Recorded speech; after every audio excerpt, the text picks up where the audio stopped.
Friends அஸ்ஸலாமு அலைக்கும். இன்றைக்கி ரெடி பண்ணியிருக்கோம்னா மாப்பிள்ளை சம்பா இட்லி மாவு ரெடி பண்ணியிருக்கோம். அரிசி இல்லாத அடை தோசை மாவு மிக்சர் ரெடி பண்ணியிருக்கோம். அப்புறம் வந்து திணை பொங்கல் மிக்சர் ரெடி பண்ணியிருக்கோம். வேணுங்கிறவங்க இந்த ஸ்க்ரீனில் உள்ள வாட்ஸ்அப் நம்பருக்கு மெசேஜ் பண்ணுங்கள்.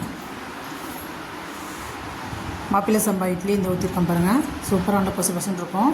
இது எப்படின்னா இந்த மாவை நைட்டே நம்ம இட்லி மாவு மாதிரி இந்த மாவு வந்து பவுடராக இருக்கும். அது ஒரு பாத்திரத்தில் போட்டு தண்ணி ஊற்றி நம்ம இட்லி பதத்துக்கு கரைச்சி வச்சுக்கணும். உப்பெல்லாம் போட்டு காலையில் எடுத்து இட்லி ஊற்றிக்க வேண்டியதான். சூப்பராக பொசுன்னு சூப்பராக இருக்குது. ட்ரை பண்ணி பார்த்தேன். வேணுங்கிறவங்க அந்த ஸ்க்ரீனில் ஒரு நம்பருக்கு மெசேஜ் பண்ணுங்கள். இதுக்கு வந்து தேங்காய் சட்னி கார சட்னி நல்லாயிருக்கும். திணை பொங்கல் மிக்சர் இருக்குது. மாப்பிள்ளை சம்பா இட்லி மாவு இருக்குது. அரிசியே இல்லாத அடை தோசை மிக்சர் இருக்குது.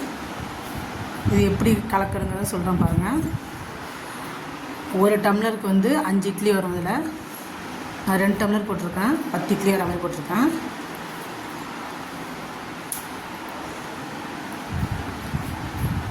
ரெண்டு டம்ளர் போட்டு நம்ம இட்லி பதத்துக்குள்ள தண்ணி நமக்கு தேவையான அளவு தண்ணி ஊற்றிக்க வேண்டியதான். ஊற்றி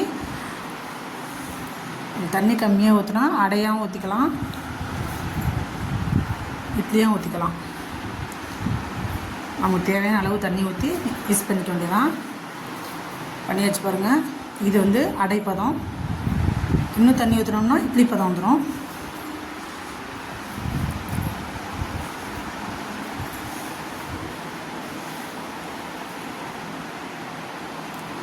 இந்த வீடியோ பிடிச்சிருந்தா லைக் பண்ணுங்கள், கமெண்ட் பண்ணுங்கள், ஷேர் பண்ணுங்கள், மறக்காமல் சப்ஸ்கிரைப் பண்ணுங்கள். இதில் உள்ள ஸ்க்ரீனில் உள்ள நம்பருக்கு உங்களுக்கு இது தேவைன்னா மெசேஜ் பண்ணுங்கள். இந்த மாவு மிக்சர்லாம் தேவைன்னா. அஸ்ஸலாமு அலைக்கும்.